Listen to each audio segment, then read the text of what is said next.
বর্তনীতে তুল্য রোধ দুই রকমের হতে পারে, একটা হচ্ছে শ্রেণী আর হচ্ছে সমান্তরাল। তো শ্রেণীতে তুল্য রোধ কেমন হবে এবং সমান্তরাল তুল্য রোধ কেমন হবে, এই বেসিকটা যদি আমাদের ক্লিয়ার থাকে তাহলে আমরা যে কোনো বর্তনীর সমস্যা কিন্তু সহজেই সমাধান করতে পারবো।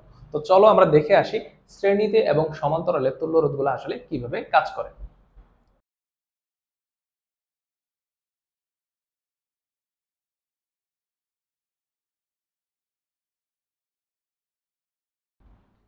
শ্রেণীতে তুল্য রোধের ক্ষেত্রে আমরা সবাই জানি যে শ্রেণীতে তুল্য রোধের ক্ষেত্রে যতগুলা রোধ আছে প্রত্যেকটা রোধ হচ্ছে যোগ হয়। তো অনেক সময় আমাদের বুঝতে সমস্যা হয় যে আসলে কোনগুলা শ্রেণীতে আছে। দেখো, যদি নির্দিষ্ট কোন একটা তারের ভিতর দিয়ে বিদ্যুৎ প্রবাহ চলে, যেমন এই তারের ভিতরে বিদ্যুৎ প্রবাহ চলছে এবং এই রোধ একই তারের ভিতরে আছে, যদি একই তারের ভিতরে রোধগুলা থাকে তখন এই রোধগুলাকে আমরা বলি শ্রেণী রোধ। আর শ্রেণী রোধের ক্ষেত্রে তোমরা সবাই জানো যে রোধগুলাকে যোগ করে আমরা হচ্ছে তুল্য রোধের মানটাকে বের করি। তাহলে এইখান থেকে আমরা একটা জিনিস বলতে পারবো, সেটা হচ্ছে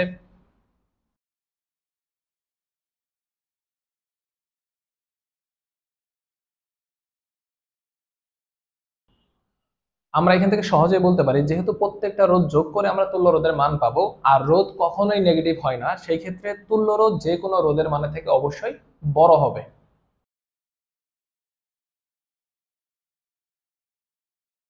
যদি n সংখ্যক রোধ একই মানের হয় তাহলে সেই ক্ষেত্রে তুল্য রোধের মান কত হবে? যেমন ফর এক্সাম্পল আমরা যদি বলি যে এখানে আমাদের রোধ দেওয়া আছে, এখানে তিনটা রোধ দেওয়া আছে, ধরো এগুলা প্রত্যেকটার মানে হচ্ছে 1 ওহম করে। যদি 1 ওহম করে তিনটা রোধের মান দেওয়া থাকে সেই ক্ষেত্রে তুল্য রোধের মান কত আসবে? আর এর সমান সমান হচ্ছে 1 + 1 + 1, অর্থাৎ কি আসবে? 3 আসবে, তাই না? যদি n সংখ্যক থাকে তাহলে প্রত্যেকটাকে যোগ করলে কি হবে? n হবে। তাহলে সেই ক্ষেত্রে আমরা মনে রাখবো যে তুল্য রোধের মানের ক্ষেত্রে যদি n সংখ্যক একই মানের থাকে সেই ক্ষেত্রে আমরা তুল্য রোধের মান আমরা লিখবো আর এস সমান সমান হচ্ছে এন আর। এইটা আমার অবশ্যই মনে রাখা লাগবে, আমরা যখন বর্তনী সমাধান করতে যাব এই জিনিসটা আমাদের অনেক হেল্প করবে।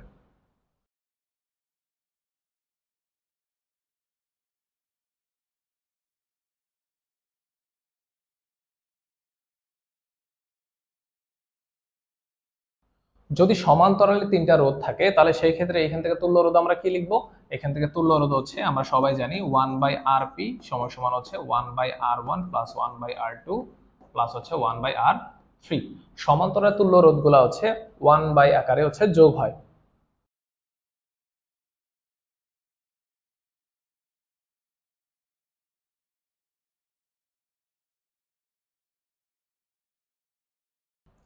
এই ক্ষেত্রে সমান্তরালের ক্ষেত্রে যদি n সংখ্যক একই মানের হয় তাহলে সেই ক্ষেত্রে এখানে সূত্রটা আমরা কি লিখবো? দেখো, ফর এক্সাম্পল আমরা যদি এই জিনিসটা দেখি যে এখান থেকে আমরা ধরে নিচ্ছি যে সমান্তরালে এখানে তিনটি রোধ আছে এবং প্রত্যেকটা রোধের মানকে আমি ধরে নিচ্ছিলাম হচ্ছে আর। যদি প্রত্যেকটা রোধের মান আর হয় তাহলে সেই ক্ষেত্রে আমরা এখান থেকে এই রোধের মানগুলোর ক্ষেত্রে আমরা এখান থেকে তুল্য রোধের মান কত বের করব? 1/Rp সমান সমান হচ্ছে 1/R প্লাস 1/R প্লাস হচ্ছে 1/R। তাহলে আমরা এটাকে কি লিখবো? আর তাহলে হচ্ছে 1 + 1 + 1, তার মানে আমরা লিখবো 3 হচ্ছে R। অর্থাৎ এখান থেকে তুল্য রোধের মানটা কত আসবে? আমাদের তুল্য রোধের মান আসবে Rp সমান সমান হচ্ছে R/হচ্ছে 3। এই যে দেখো তুল্য রোধের মান কত আসছে? Rp সমান সমান হচ্ছে R/3। এখানে একটা জিনিস খেয়াল করো যে আমরা যখন লিখেছি যে এখানে তিনটি রোধ আছে একই মানের, এখানে আর আর আর তিনটি একই মানের ছিল, তখন কিন্তু আনসার আসছে হচ্ছে R/3। যদি ভাই এখানে এই আর আর আর যদি n সংখ্যক থাকতো তাহলে ডেফিনেটলি আমরা এখান থেকে আনসার কি লিখতাম? ডেফিনেটলি আমরা এখান থেকে আনসার লিখতাম হচ্ছে R/কত? n। তাহলে এই জিনিসটা আমাদের মনে রাখতে হবে, যদি একই মানের হয় তাহলে সেই ক্ষেত্রে তুল্য রোধের মান হবে R/n। তাহলে আমরা এখান থেকে কি লিখবো?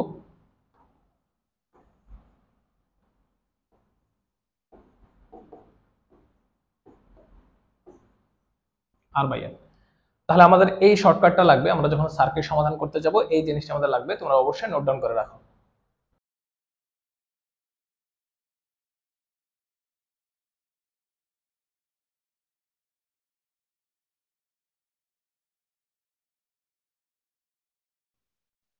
এই বর্তনীর ক্ষেত্রে এই বর্তনীর ক্ষেত্রে তুল্য রোধের মান কত হবে? তাহলে যদি আমরা তুল্য রোধের মান বের করি তাহলে দেখো 1/Rp সমান সমান হচ্ছে 1/2 প্লাস হচ্ছে 1/2।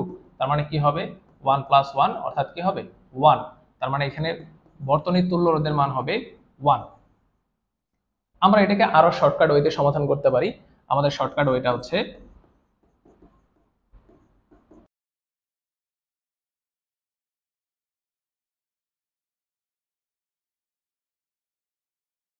শর্টকাট ওইটা হলো কোন একটা রোধের ক্ষেত্রে আমরা যখন সমাধান করতে যাব সমান্তরালে থাকা যে রোধগুলা থাকবে সেই ক্ষেত্রে এই যে বড় রোধের মানটা থাকবে সেই বড় রোধের মানকে এই অপর যে রোধটা আছে সেটা কত গুণ বড় সেটা হচ্ছে এন হচ্ছে কত গুণ বড় প্লাস হচ্ছে 1।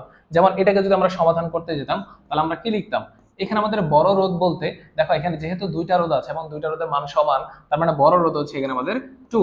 আর এই একটা রোধ আরেকটা রোধের থেকে কত গুণ বড়, যেহেতু সমান তার মানে কত গুণ বড় বলতে পারবো, এক গুণ, 1 + 1, তার মানে এটা আনসার আসবে কত, 1। এইটাই হচ্ছে আমাদের তুল্য রোধ। আমরা যদি জাস্ট এই নিয়মটা মনে রাখি তাহলে যে কোনো বর্তনীর রোধ সমাধান করা সম্ভব। কিভাবে?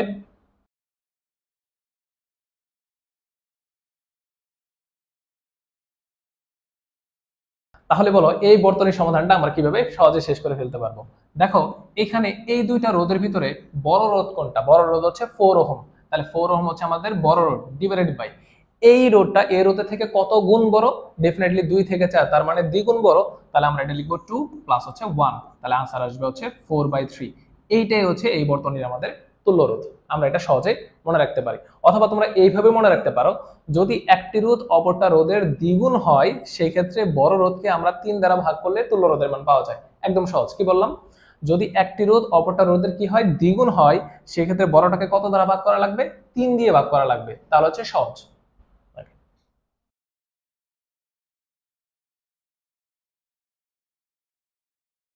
যদি প্রশ্নটা এমন থাকতো যে এইদিকে 2 ওহম আর এদিকে হচ্ছে 6 ওহম রোধ দেওয়া আছে, তাহলে এটার তুল্য রোধ কত হবে। তাহলে যেহেতু এখানে বড় রোধ হচ্ছে 6 এবং এই একটা রোধ আরেকটা রোধের থেকে কত গুণ বড়, 3 গুণ বড়, তাহলে এটা হচ্ছে 3 প্লাস হচ্ছে 1, তাহলে আনসার আসবে 6/4, অর্থাৎ 3 বাই কত হবে, 2।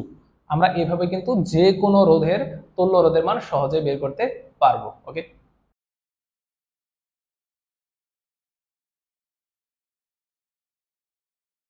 তাহলে আমরা দুইটা সিদ্ধান্ত গ্রহণ করলাম, সেটা হচ্ছে একটা, রোধ দুটি সমান হলে 2 দ্বারা ভাগ করতে হবে, এবং রোধ যদি একটি অপরটির দ্বিগুণ হয় সেক্ষেত্রে আমাদের 3 দ্বারা ভাগ করা লাগবে। এই দুইটা লাইন যার মাথায় থাকবে তারা তুল্য রোধ খুব সহজেই সমাধান করতে পারবে।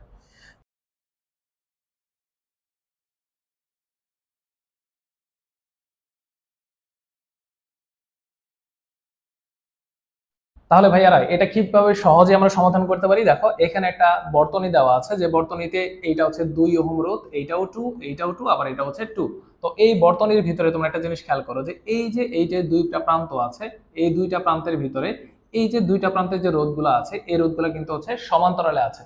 যেহেতু তারা সমান্তরালে আছে সেহেতু দেখো এই 2 আর 2 তে আনসার কত আসবে, আমরা জানি যে রোধ দুটি সমান হলে কত দ্বারা ভাগ করতে হবে, 2 দ্বারা ভাগ করতে হবে। তাহলে আমরা কি বলবো, 2 এ 2 এ কত ভাই, 1, কারণ 2 কে 2 দ্বারা ভাগ করলে আনসার কত আসবে, 1। তাহলে 2 কে 2 দ্বারা ভাগ করলে আনসার আসবে 1, আর এই পাশে 2, আর এই পাশে 2, আর এই হচ্ছে 1, এই তিনটা আবার কিসে আছে ভাই, শ্রেণীতে আছে, একই লাইনে আছে। তাহলে আনসার কি আসবে, 2 + 1 + 2, তাহলে আনসার আসবে কত, 5 ওহম। ওকে, তাহলে এই সার্কিটের সমাধানটা কিভাবে হবে, দেখো এই যে এ পয়েন্ট লেখা আছে, এ পয়েন্ট মানে কি, এটা এ পয়েন্ট। আচ্ছা বলো তো, এটা যদি এ পয়েন্ট হয় আর এটা নির্দিষ্ট একটা তার হয়, এই তারের ভিতরে কোনো রোধ নাই, তার মানে এই পয়েন্টটাকে আমরা কিন্তু এ পয়েন্ট বলতে পারবো, ঠিক না? আবার দেখো এটা যেহেতু বি পয়েন্ট, আর এইখানে এই যে তারটা দেখতে পাচ্ছ এই তারের ভিতরে কোনো রোধ নাই, তার মানে এই পয়েন্টটাও কিন্তু আমাদের হচ্ছে বি পয়েন্ট। এই পয়েন্টগুলো আমাদের বুঝতে হবে।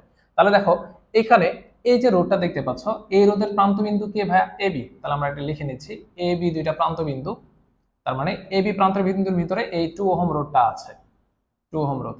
আবার দেখো এই দুইটা রোধের প্রান্ত বিন্দু কিন্তু হচ্ছে এবি, ঠিক না?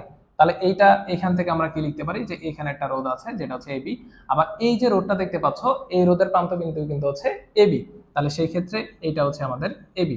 তার মানে এইখানে যে তিনটা রোধ দেওয়া আছে এই তিনটি রোধে কিসে আছে, সমান্তরালে আছে। তাহলে সেই ক্ষেত্রে এটার আনসার কি হবে, 2 2 2। আমরা জানি যে যদি একই মানের রোধ দেওয়া থাকে সেই ক্ষেত্রে তুল্য রোধের মান হবে আরপি সমান সমান হচ্ছে 2/3।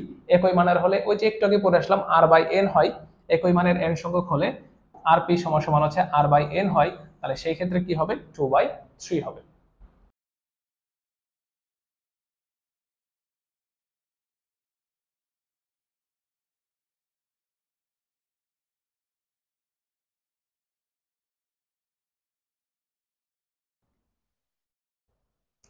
ওকে, তাহলে এই সার্কিটটার সমাধান কি হবে? দেখো, এখানে একটি সার্কিট দেওয়া আছে যেটা দেখতে হচ্ছে আয়তকারের মতো। এখানে দুইটা পয়েন্ট দেওয়া আছে, এ এবং বি পয়েন্ট। এ বি পয়েন্টের ভিতরে এই তুল্য রোধের মানটা কত আসবে সেটা আমরা বের করব। দেখো, এটা যদি এ পয়েন্ট হয়, দেখো এখানে কোনো রোধ নাই, তার মানে এই পয়েন্টটাকে আমরা কি এ পয়েন্ট বলতে পারি। এইটা হচ্ছে বি পয়েন্ট, আর এখানে কোনো রোধ নাই, তার মানে এই পয়েন্টটাকে আমরা কি বলতে পারি, বি পয়েন্ট বলতে পারি। তাহলে দেখো, এই যে রোধ দেওয়া আছে, এই রোধের প্রান্তবিন্দু হচ্ছে কি এবি, আবার এই রোধের প্রান্তবিন্দু কিন্তু এবি। আবার যদি আমরা এইভাবে হিসেব করি কর্ণগুলা, এদের প্রান্তবিন্দু কিন্তু হচ্ছে এবি। তার মানে এখানে আমাদের প্রান্তবিন্দু হচ্ছে দুইটা, একটা হচ্ছে এ আর একটা হচ্ছে বি। তাহলে আমরা নিচের যে রোধগুলো আছে এগুলো আছে কি এবি প্রান্তবিন্দু। Okay fine. আবার এই যে কর্ণ দেখতে পাচ্ছ, এই কর্ণের প্রান্তবিন্দু হচ্ছে কিন্তু এবি। তাহলে সেই ক্ষেত্রে আমরা এখানে বলতে পারি যে এদের প্রান্তবিন্দু হচ্ছে এবি। আবার এই যে কর্ণ দেখতে পাচ্ছ, এদের প্রান্তবিন্দু কিন্তু হচ্ছে কি এবি। তাহলে সেই ক্ষেত্রে এদের প্রান্তবিন্দু আমরা লিখে নিচ্ছি, প্রান্তবিন্দু হচ্ছে এবি। এবং এই উপরে যেটা দেখতে পাচ্ছ, এদের প্রান্তবিন্দু হচ্ছে কি এবি। তার মানে এই প্রত্যেকটা রোধের প্রান্তবিন্দু হচ্ছে এবি।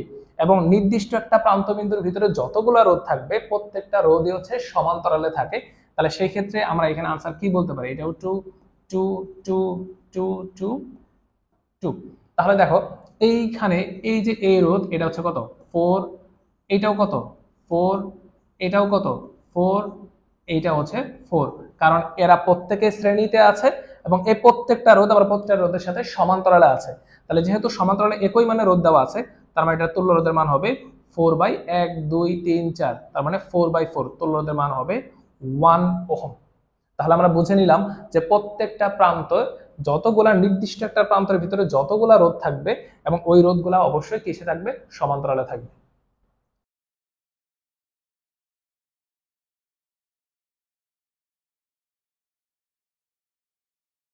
তাহলে এটার তুল্য রোধের মান কত হবে? দেখো, এখানে এই যে এ প্রান্ত দেখতে পাচ্ছ, এই যে বি প্রান্ত, এই প্রান্ত বি প্রান্তের ভিতরে দেখো এই যে তারটা আছে, এই তারটা কিন্তু একটা তারের ভিতরে আছে। তার মানে আমরা এটা কি বলবো, যে এই দুইটা রোধ কিসে আছে, শ্রেণীতে আছে। এবং এই দুইটা রোধ এই রোধের সাথে কিসে আছে, অবশ্যই সমান্তরালে আছে। তাহলে এই দুইটা রোধ একসাথে যদি থাকে তাহলে শ্রেণীতে থাকবে 2 আর 2 কত হবে ভাই, 4। আর এটার সাথে কিসে আছে ভাই, সমান্তরালে আছে। তাহলে আনসার কি হবে, একটার অপরটা দ্বিগুণ হলে বড়টাকে কত দ্বারা ভাগ করতে হয়, 3 দ্বারা। তার মানে এটা আনসার হবে 4/3। আচ্ছা, তুমি যদি এই ক্লাসগুলো বুঝে থাকো